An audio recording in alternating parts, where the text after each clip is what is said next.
Gable returning at the Royal Rumble, the story suddenly isn't just about a mask. It's about identity, it's about ownership, and possibly it's about a mask versus mask showdown at WrestleMania 42. But before we talk about where the story could go, we have to talk about how Ludwig Kaiser turned El Grande Americano into a cultural phenomenon. When Chad Gable originally debuted the El Grande Americano persona, it was brilliant in its simplicity. It played with wrestling's oldest traditions: masked heroes, cultural pride, the mystery of identity, and of course, the pageantry of lucha libre. But when Ludwig Kaiser stepped into the role, something interesting happened. Instead of simply portraying the character, he elevated it. Kaiser didn't just wear the mask, he performed the myth. Every entrance became larger. Every promo leaned deeper into the theatrical side of wrestling. Each match carried the feeling that El Grande Americano wasn't just another gimmick, he was a symbol, and fans responded, especially Mexican fans, because Kaiser leaned heavily into the cultural reverence of lucha libre, treating the mask not as a prop, but as something sacred. In lucha tradition, the mask represents honor, identity, and legacy. Lose your mask and you lose a piece of your soul. And ironically, it was Ludwig Kaiser, a German wrestler, understands the tradition better than anyone. The guy can speak Spanish fluent. When Kaiser first took on the El Grande Americano persona, many assumed it would be a temporary storyline twist, but instead, something magical happened. Fans embraced him. Crowds started chanting for him. The mask became recognizable. Merchandise exploded. And suddenly, El Grande Americano wasn't just a character anymore. It was a phenomenon. And what makes this even more fascinating is how Kaiser approached the role. He didn't treat it like a parody. He treated it with complete sincerity. That sincerity is what won people over, because fans can always tell when a wrestler believes in what they're doing, and Ludwig Kaiser believed in El Grande Americano. So much so that many fans now see him as the definitive version of the character, which brings us to the moment that changed everything. The return of Chad Gable at this year's Royal Rumble. And instantly, the entire story changed, because now the question isn't just about who plays the role, it's about who owns the legacy. Gable created El Grande Americano, but Kaiser perfected it. The dynamic opens the door to one of wrestling's most compelling storyline devices, two men fighting over a single identity. And if WWE leans into that concept, we could be heading towards something truly special. WrestleMania possibility. In lucha libre tradition, the ultimate match is mask versus mask. It's not just about winning, it's about humiliation. The loser is forced to remove their mask in front of the world. Their identity is exposed, their mystique is gone, and the winner becomes a true bearer of the legacy. If WWE chooses to go this route at WrestleMania 42, the stakes would be enormous, because this just wouldn't be a match. It would be a battle of the soul of El Grande Americano. But the real question is, who would win? Let's start with the obvious argument. Chad Gable created the character. Without him, El Grande Americano wouldn't exist. Giving the identity back to Gable would complete a full circle story, the creator reclaiming what was stolen from him. It's a classic wrestling narrative, and Gable has the in-ring ability to make the character shine. Technically, he's one of the best wrestlers on the roster. Imagine El Grande Americano combining lucha agility with Gable's Olympic-style wrestling could create an entirely new hybrid style.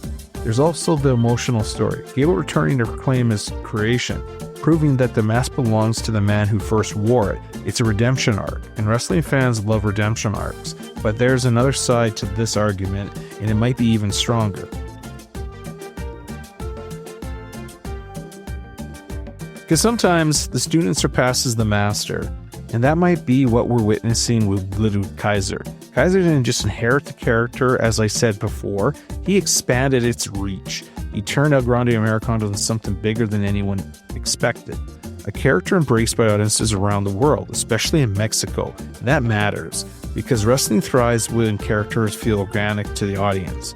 Right now, many fans associate El Grande Americano more with Kaiser than with Gable, which creates an interesting narrative twist. Maybe the mask doesn't belong to the creator. Maybe it belongs to the man who proved worthy of wearing it. If Kaiser wins a mask versus mask match, it would cement him as the true El Grande Americano. And Gable would be forced to watch his creation live without him. That's tragic storytelling. The tragedy often creates the most powerful wrestling narratives. But what if WWE takes the story in an even stranger direction? What if both men continue portraying El Grande Americano? Think about the possibilities. Two masked figures, two interpretations of the same legend.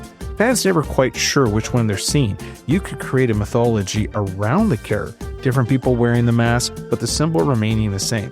It would turn El Grande Americano into something larger than a single wrestler, a legacy character. That concept would open endless storytelling opportunities. Now, we can look at some fun storyline scenarios. Let's imagine some of the wild directions WWE could take this. Here's a scenario. The Phantom Americano. One week Kaiser appears, the next week Gable appears. Sometimes they both appear. Fans begin to wonder if the character is being portrayed by two different people intentionally, and it becomes a running mystery. And it'd be a lot of fun. I could see Gable becoming kind of a heel in this, and you could see Gable will try to have El Grande exported, and then Gable ends up getting exported. That would be pretty funny. Then you could go with another scenario, the Americano Civil War. Gable claims Kaiser stole his identity. Kaiser argues that he evolved it. The feud becomes philosophical. That there's only uno original El Grande Americano. Who truly deserves the mask, the creator or the one who elevated it? Then we have another scenario, the passing of the torch. Instead of hatred, the storyline becomes respect. Gable acknowledges Kaiser's success, but insists on proving he's still the rightful champion of the legacy. Their match becomes less about bitterness and more about honor. The mask multiplies. Other wrestlers begin appearing in El Grande Americano mask. The character spreads. The myth grows, and suddenly El Grande Americano becomes a symbolic movement inside the WWE. Why fans love El Grande Americano? At its core, the reason this character works is very simple. It taps into wrestling's oldest magic: mystery, tradition, identity. And when you combine that with strong performers like Gable and Kaiser, you get something rare. You get a gimmick that feels both modern and timeless. Fans love the pageantry. They love the cultural references. They love the drama surrounding the mask, and most importantly, they love the story, because wrestling at its best isn't just about moves, it's about mythology. So who keeps the mask? This is where things get interesting, because there isn't a wrong answer. If Chad wins, it restores a character's legacy. If Kaiser wins, it solidifies the character's evolution. But sometimes the best wrestling stories don't end up with a simple winner. Sometimes the story becomes bigger than that. Maybe El Grande Americano was never meant to belong to one man. Maybe the mask itself is the true star, and whoever wears it carries the responsibility of honoring the legends. My final thoughts on this: Chad Gable's return has created one of the most intriguing character questions WWE has right now. Two incredible performers, one iconic mask, and a story that could easily carry us all the way to WrestleMania 42 and beyond.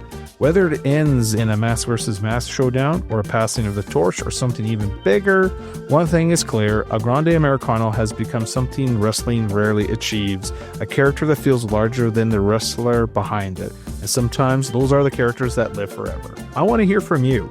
Who keeps the mask? Should Chad Gable reclaim El Grande Americano, or should Ludwig Kaiser remain the true face of the legend? If WWE goes with mask versus mask at WrestleMania 42, who should walk away with the soul of El Grande Americano? Let me know in the comments, and if you enjoyed this deep dive into wrestling storytelling, don't forget to like, subscribe, and we'll see you in the next one. Promotional consideration paid for by the following.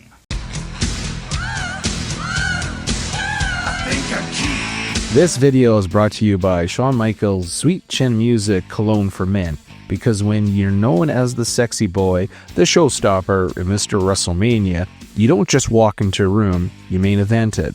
Let's be honest for a second. We have all had those moments. You're getting ready, looking in the mirror, hyping yourself up like it's WrestleMania, and then you realize you smell like you just went 60 minutes in an Iron Man match with no deodorant. That's not main event energy, that's opening match on Sunday Night Heat energy. And nobody wants that. That's where Sweet Chin Music Cologne comes in. One spray, just one, and suddenly you're not just a guy walking into the room, you are the entrance. Heads turn, music hits your mind, slow motion kicks in, somewhere, somehow, you know you're about to steal the show. Because when you're living the Heartbreak Kid lifestyle, you don't just exist, you perform. You glide past people like you have got pyro going off behind you.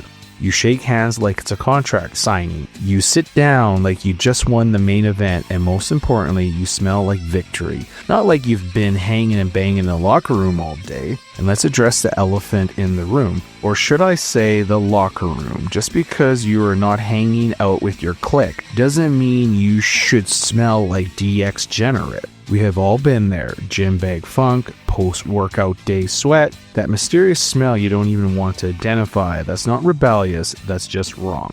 With Sweet Chin music, you're not just fresh, you're iconic. This is the scent of confidence, the scent of charisma, the scent of a man who knows that any moment, bam, he can hit life with a super kick and walk away in slow motion while everyone else is still trying to figure out what just happened. So the next time you step out the door, ask yourself one question. Am I about to steal the show?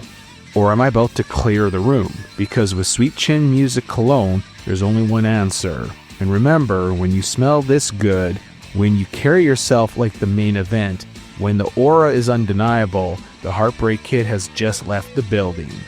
Hands off the merchandise.